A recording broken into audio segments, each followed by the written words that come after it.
Much more with Ramon coming up. And coming up, Michael in Neverland. Stand by. Be right back.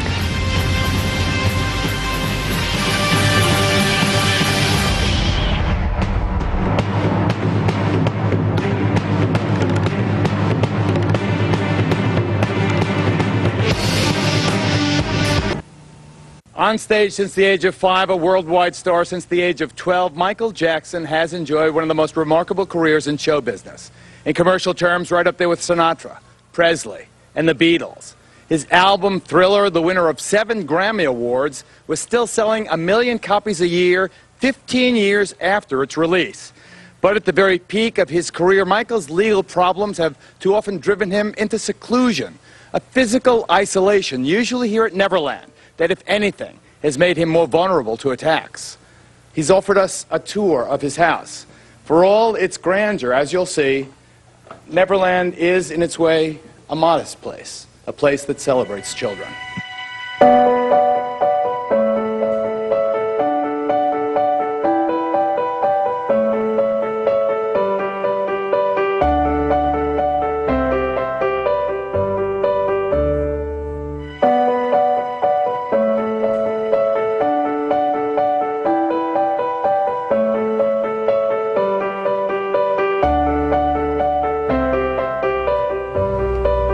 Perhaps Jackson's biggest problem is that his vision of himself as a kind of modern-day Peter Pan just does not sit well in a society scarred by stories of abusive priests and teachers and Boy Scout leaders. So in this segment, we talk about the original creator of Neverland. You can visit Neverland anytime you like. How?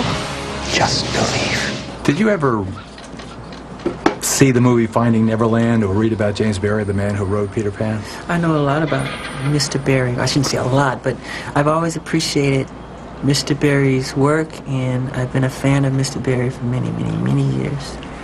You know, he had a rocky road. It's similar to you. I don't want to get too far into it, but tell us what led to the creation of Neverland. I mean, specifically the place. There's 2 Neverlands. There's 3. There's the Peter Pan's Neverland, there's the Neverland in Michael Jackson's mind, and then there's the physical place that you created up there that I visited you when you brought up all the inner city children. Why did you create that place? I created Neverland as a home for myself and my children, and it was created simply. It was almost it was done subconsciously. Like I said earlier, where can I go? I mean, it's hard. I've tried to go as myself, and I've had policemen actually tell me, put on a disguise and give me an autograph from my wife or whatever, but they tell me, why are you out here like this with no security? So, and there's like fans everywhere, so I can't do it. I do it sometime, but it's very difficult. But you owned Neverland before you had the kids. Was it for you or the exotic animals? Were they for Michael Jackson, the child? Oh, for me. Yeah. And for sharing with others. Spirit?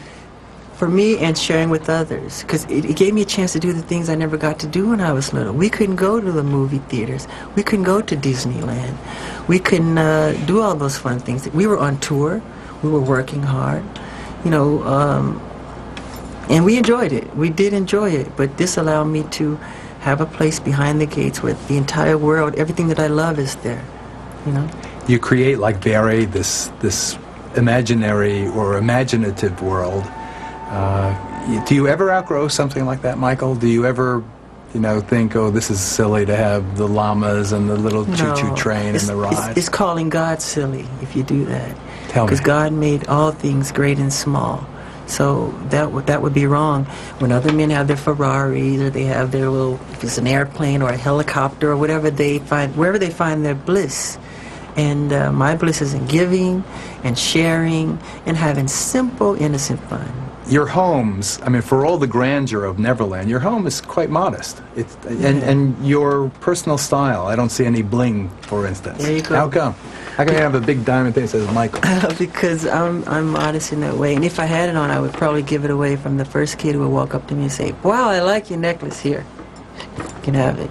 Because when I was little, stars like Sammy Davis, Fred Astaire, you know, Gene Kelly. If I admired something they were wearing, if I simply said, God, I love that shirt you're wearing, they would give it to me. So I was taught that, you know, that's part of a show business trait, you know, to hand it over. Despite the glare of the media attention, and even the day that I was there and you invited the inner city kids there, what's it like to have the kids there? Why do you do that? I wanted to ask you that question that day, but I pose it to you now. Why? Why do you, when you see those kids, tell me what's going on. Because I think I've traveled the world over 8 times around the world, and I go to I do as many hospitals and orphanages as I do concerts. But of course it's not covered. That's not why I do it for coverage. I do it because it's from my heart. And there are so many children in the cities who've never seen mountains, who haven't been on a carousel, who haven't petted a horse or a llama, who've never seen them. So if I can open my gates, and those gates open, and that bliss, an explosion of screaming and laughter from the children, and they run past the bridge, they run on the rides, I say, thank you, God. I feel I won God's smile of approval, you know, because I'm doing something that brings joy and happiness to other people. So you're close to your siblings. Yes. How does it affect you then when they get involved, like Janet's Super Bowl flap?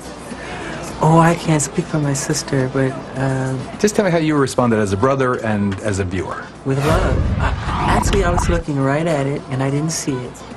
I was at a friend of mine's house in La Jolla, Ron Burkle, and in a movie theater, it was huge on the screen. I didn't even see it. So I heard all this controversy the next day. I said, that's not true. I saw none of it, so... Do you think the controversy was overblown? And Yes. do you think it's a Jackson-related phenomenon, or is it a testament to our time socially in this country? Well, that's an interesting hypothesis, too. It's both. It's hard to answer, really. I'd rather not answer that one. Okay. Did you call her and say, don't sweat the small stuff? Yeah, something like that. Be strong. This too shall pass. Don't worry about it. You know, I've seen worse things. I said, Janet, I once, you're too young to remember, but I once watched the Oscars with David Niven on it, and a naked man came running across, streaking. Now, he didn't get there on his own. That was organized, but they didn't say much about that. I'll just say that much. That was live around the world. Let me say, The next day it was a joke. It was a joke. I think there is a Jackson component. I think there is... You can say that. Okay, I just did. You can say it. I did. Okay. I think it was exaggerated, and I think that the Jackson connection was part of the reason it was exaggerated. Thank you, Ron. So as you go forward in this record, what are we going to expect? I mean, they're going to hear this on the radio, and then people are going to send in their money, and it's going to go to these kids in the Indian Ocean region? I would like that very much. Very much.